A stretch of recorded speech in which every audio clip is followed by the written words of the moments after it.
Hace unos pocos días, el 21 de agosto para ser precisos, lanzaron el tráiler de Silksong, un juego inicialmente concebido como DLC para Hollow Knight en 2019, del cual poco se supo hasta ahora, que dio a conocer su fecha de lanzamiento el 4 de septiembre de este año. Onda, 2 semanas de aviso para un juego tan esperado como el Metroid Prime 4, el GTA 6 o el Half-Life 3.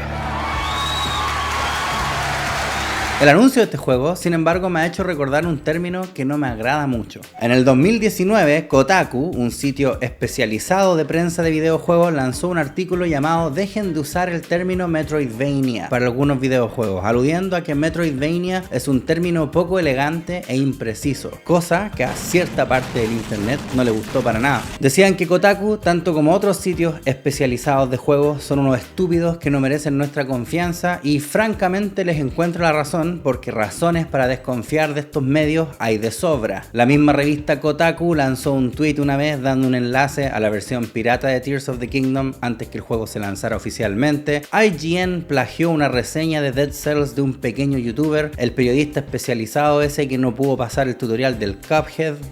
Ustedes saben. Ok, los sitios de videojuegos son memes a esta altura, ¿cierto? Feel like Batman, Too Much Water, no puedes escribir ignorante sin IGN.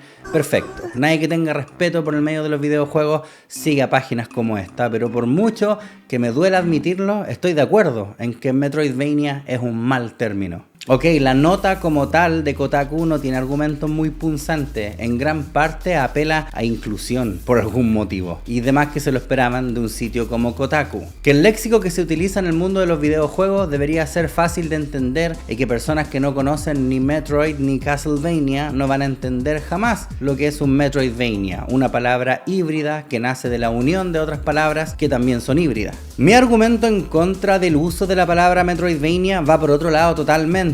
Y sé que es controversial lo que voy a decir, pero Metroid y Castlevania no tienen mucho en común. ¿Qué? ¿Cómo que no? Por ejemplo, si comparamos Super Castlevania 4 con Super Metroid, lo único que tienen en común es que ambos son juegos en 2D que tienen Super en el título, porque se lanzaron para Super Nintendo. Castlevania Portrait of Ruin no tiene nada en común con Metroid Prime Echoes, así como Castlevania 64 no tiene absolutamente nada que ver con Metroid Fusion. Sé lo que me van a decir, que esto del término Metroidvania fue acuñado por otro sitio de especialistas de videojuegos al comparar Super Metroid con Castlevania Symphony of the Night. Y de ser así, sí, ahí tienen algo en común, el color del mapa. ¡Sí, es igual! ¡Es igual! Conste que ambos son buenísimos juegos, no vayan a creer que yo sería capaz de blasfemar contra Symphony of the Night o Super Metroid, pero Symphony of the Night introdujo una historia cómicamente mal actuada junto con elementos RPG a Castlevania para reinventarlo. Y Super Metroid, por su parte, fue el resultado de una evolución de mecánicas basadas en power-ups y en narrativa ambiental. Los mismos creadores de Symphony of the Night admiten que ellos se basaron en elementos de Zelda a la hora que quisieron reinventar Castlevania, y no en Metroid. Pero por culpa de estos mismos especialistas de juego, estamos pegados con un nombre que, además de ser feo, es impreciso. Imagina que se usara algo así para todos los géneros. Bueno, ¿has jugado Hunting Ground? Oh sí, claro, un excelente Resi Hills frame. Y como el nombre es feo e impreciso, seguimos teniendo el mismo problema hasta el día de hoy. Porque Bloodstained Curse of the Moon no tiene nada que ver con Ori and the Will of Wisps, así como Hollow Knight no tiene mucho en común con Guacamelee. Y Blasphemous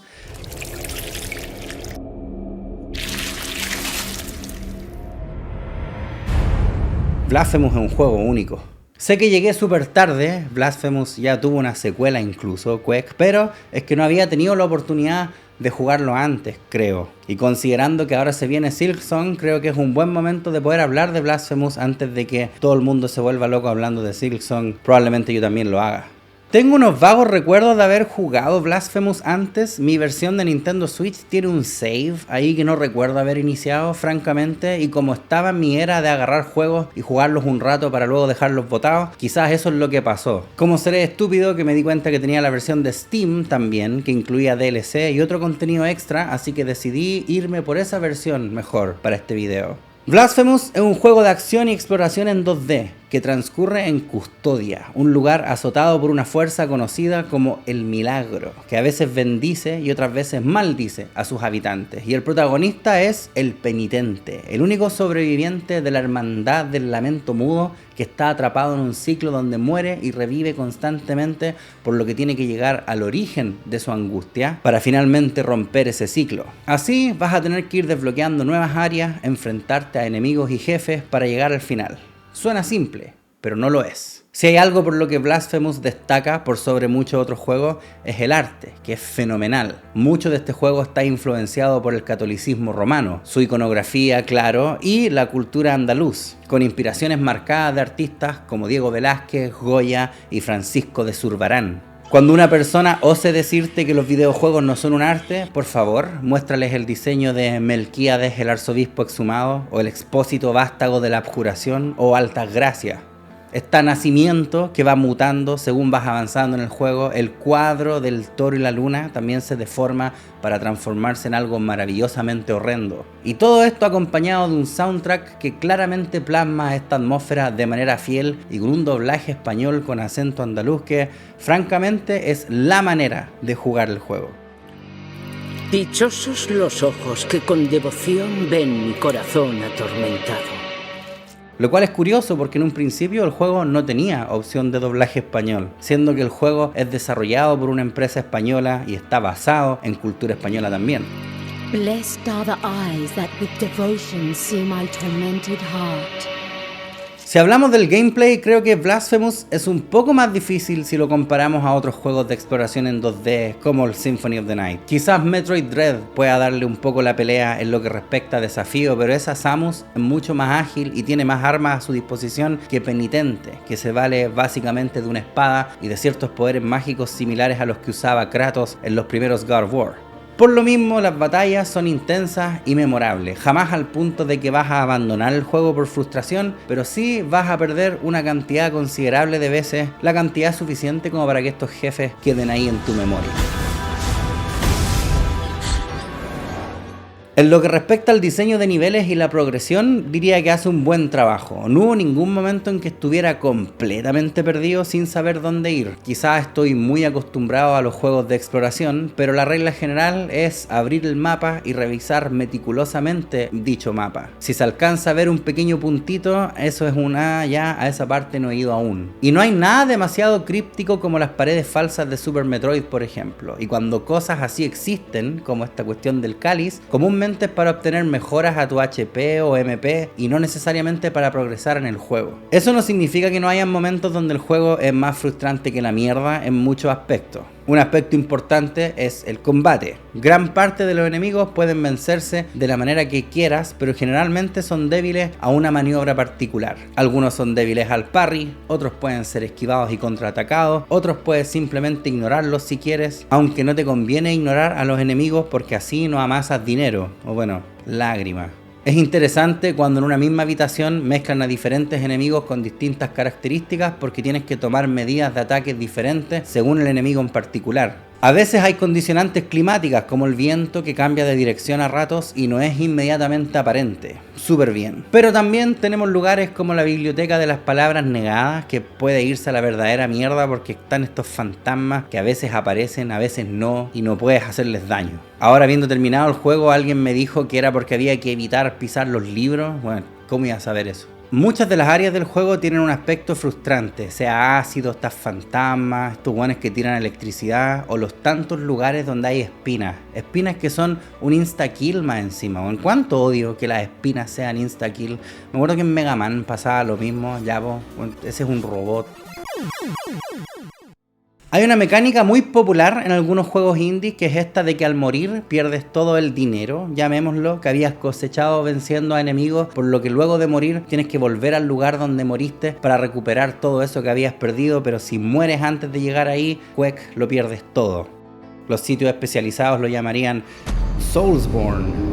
Bueno, Blasphemous implementa una mecánica que es similar a esa, pero cada vez que mueres te castigan la cantidad total de magia que puedes usar, y para poder quitarte esa restricción tienes que volver al lugar donde moriste a recuperar una efigie. No estoy muy seguro de por qué metieron esa mecánica acá, porque no siento que le sume mucho al juego. No corren peligro las lágrimas que hayas juntado, los power-ups que hayas encontrado, ni el poder de ataque que tienes contra los enemigos, sino que solo se va achicando tu barra de magia, lo cual es una molestia más que otra cosa, porque igual tienes que llenar tu barra de magia antes de poder usarla. Entonces, ¿dónde está el castigo aquí? Siento que este caso responde a una tendencia que se estaba viendo en juegos indie en aquel entonces, ya que juegos como el Hollow Knight también incluyen esta mecánica Metroidvania Soulsborne. Pero la verdad de las cosas es que no suma nada. Incluso puedes ir a una estatua a pagar porque te quiten esa aflicción y no es costoso, por lo que muchas veces conviene más hacer eso que devolverte al lugar donde perdiste tu efigie sin perder en el camino hacia ella. Siento que le falta algo a los upgrades también. Cada vez que encuentras una de estas estatuas, tu espada sube de nivel y con ello puedes acceder a mejores ataques, pero en realidad son solo 3 ataques, con los siguientes niveles solo trayendo mejoras a esos mismos 3 ataques. Desbloqueas el espadazo hacia abajo a los Shovel Knight y después desbloqueas hacer eso de mejor manera. Puedes cargar la espada por un ataque más potente y al siguiente nivel puedes hacer eso mismo, pero cargarla toma menos tiempo. Lo que sí es un poco más complejo son las reliquias, las plegarias y las cuentas de rosario, que otorgan habilidades especiales a penitentes, pero todas con una salvedad. Para las cuentas de rosario tienes que encontrar un nudo de rosario, llevárselo al NPC que te agranda el rosario, después de encontrarlo, claro, y ahí recién puedes equipar algo en esa cuenca. Hay habilidades bien buenas como la que te hace caminar más rápido, pero la verdad es que muchas de ellas son útiles solo en casos muy específicos o simplemente son inútiles nomás. En luto y estrago está este enemigo que les decía yo que tira bolas de electricidad. Bueno, me equipé la cuenta que reduce el daño eléctrico y no lo hizo. El enemigo me seguía haciendo más daño que la mierda. Quizá, pensé para mí, este ataque no es necesariamente eléctrico, sino mágico, así que me equipaba la protección mágica y lo mismo, más daño que la mierda. Este fantasma, eso es eléctrico, ¿no? ¿Debería estar protegido? No sé, nunca supe. Qué imbécil soy. Las reliquias solo puedes llevar 3 equipadas al mismo tiempo, por lo que vas a tener que andarlas intercambiando seguido porque todas son bien útiles, al punto que estas deberían ser mejoras permanentes y ya. Onda, hay una que genera plataformas invisibles en ciertos lugares. ¿Por qué no querrías eso? ¿Por qué no habrías de equiparte algo así? Hay otra que expande las raíces y crea murallas escalables. ¿Por qué no querrías andar con eso equipado? Insisto. Otra que te permite andar normalmente en el agua. Otra que te hace inmune al gas tóxico.